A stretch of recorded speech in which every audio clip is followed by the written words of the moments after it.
Hey everyone, in this tutorial, I'll show you how to enable autosave in VS Code in 2026.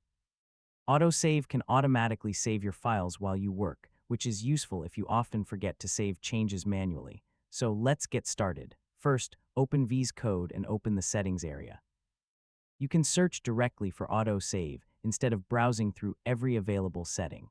You'll find several autosave options that control when VS Code saves your files. One option can save files after a short delay, while others can save when the editor loses focus or when you switch to another application. Choose the behavior that fits the way you work.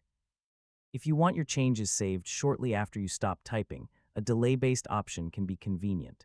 After selecting an autosave option, return to your project and make a small change to a file.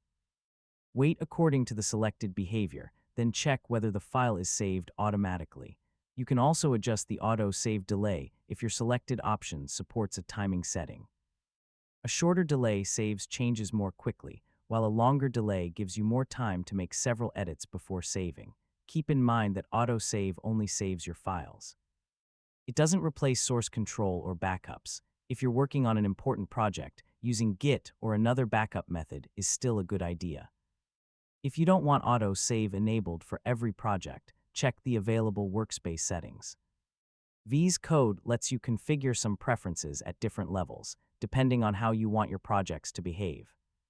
If autosave seems not to work, check the current setting and make sure the file isn't affected by another workspace configuration. Yeah, a project-specific setting can sometimes override what you expected, and that's how to enable autosave in VS Code. Choose your preferred save behavior, test it with a small change, and adjust the timing if needed. Thanks for watching, and I'll catch you in the